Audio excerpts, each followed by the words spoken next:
passe, c'est que en fait, Lucifer, quand Dieu, selon la religion, je précise, quand Dieu a créé l'homme, Dieu a demandé à Lucifer, qui est devenu Satan, il a demandé de plier le genou devant l'homme, devant la création humaine. Et en fait, Lucifer et deux, trois autres anges ont refusé en disant qu'ils n'ont pas à se soumettre à une créature inférieure à eux. Et Dieu, du coup, qu'est-ce qu'il leur a dit? Il leur a dit, ok, vous voulez pas vous soumettre à eux, c'est à ma volonté que vous vous soumettez pas. Donc, je vous coupe les ailes et je vous envoie en enfer. Ce qu'il faut comprendre, c'est que quand quand Dieu a envoyé Lucifer et les démons en enfer, Lucifer est devenu Satan, et à ce moment-là, il n'est pas tombé en enfer dans les flammes, il est tombé sur terre. Parce que la terre est un paradis, mais la condition de l'homme sur terre est un enfer régi par Lucifer. C'est important et crucial de le comprendre. À partir de là, il a puni Lucifer, mais pas avec une simple punition.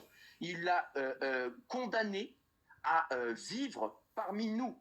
Les créatures qui lui ont fait perdre ses ailes, et les créatures devant qui il n'a pas voulu se soumettre. Donc il a perdu sa divinité, il est devenu démoniaque, et du coup aujourd'hui il est condamné à vivre parmi nous. C'est pour ça que le mal est tout autour de nous et qui commence à se présenter, parce qu'on arrive à son apogée. Et en fait, s'il s'en prend à nos enfants, c'est pas juste parce que voilà machin, non, c'est parce qu'en fait l'enfant, plus il est jeune, c'est pour ça qu'ils s'en prennent à des bébés et tout, l'enfant plus il est jeune, plus il est proche de Dieu, vous comprenez, plus il est proche de Dieu. Et c'est pour ça qu'ils s'en prennent aux enfants, parce que ils veulent se venger de Dieu, ils veulent faire du mal, selon eux, ils veulent faire du mal à Dieu. Et comment faire du mal à Dieu? En dénaturant la race humaine, mais en s'en prenant aux enfants. Et c'est pour ça qu'aujourd'hui, vous avez des trans, des machins, l'homme devient la femme devient l'homme, et à la fin, gommer les frontières, et qui s'en prennent aux enfants, vous comprenez? Ils dénaturent la société pour, au moment du jugement final, arriver en face de Dieu et lui mettre dans sa face en lui disant, voilà, tu vois, tu les as préférés à moi, regarde, je te montre leur perversion, leur dénaturation, je te montre à quel point ils sont mauvais, ils sont vils, ils sont mal.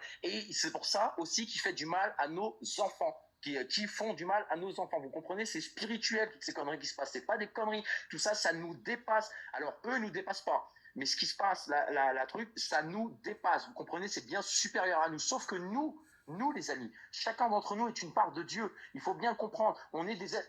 Attends, on est des êtres divins, on est des êtres souverains et des êtres lumineux, les amis. Le seul moyen de se libérer de ce joug, de ce Lucifer sous qui on est sous l'emprise, c'est de s'unir. Et le jour va venir très prochainement où l'homme et la femme vont comprendre, ils vont s'unir en un seul être et ils vont marcher ensemble. Et ce jour-là, les amis, chacun d'entre nous, on a un esprit en nous. Cet esprit, il est divin. Emprisonné dans une prison de chair, c'est un fait, mais il est divin. Et ce jour-là, quand on va avancer, non pas pour le prix de l'essence ou le coût de la vie, mais pour sauver nos enfants, vraiment sauver nos enfants, ce jour-là, tous nos esprits, toute notre bonté, notre divinité va s'allier. Et ce jour-là, les amis, notre esprit va s'unir, vous comprenez? Et Dieu, ce jour-là, nous apparaîtra et il agira à travers et par nous. Vous comprenez? Donc à nous, chacun d'entre nous est une goutte d'eau. Ensemble, nous sommes un tsunami. Et eux, ils le savent. Ils ont peur de ça. Ils savent que le moment arrive. Ils le savent qu'ils ont déjà perdu. Eux, ils veulent pas gagner.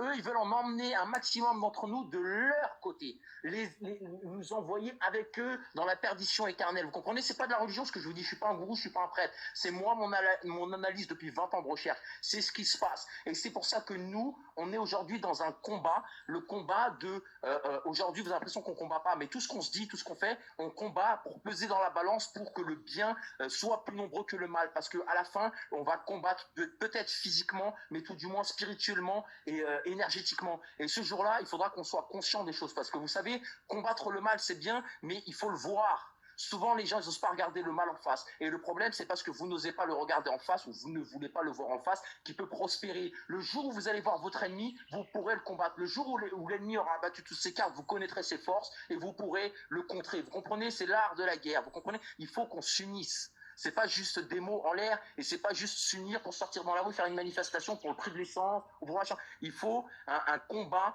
qui est divin, spirituel, lumineux, qui est sauver les enfants. Et c'est du fait de sauver les enfants, de cette volonté sincère du fond du cœur et du fond de l'esprit, du fond du cerveau, que quand on va s'unir pour sauver les enfants, ça va faire bouger les choses, et que là, on va reprendre le dessus, et que là, je vous dis, ils vont fuir les rats, ils vont fuir le navire, sauf que nous, on les rattrape pas parce qu'ils auront nulle part où s'échapper. Vous comprenez?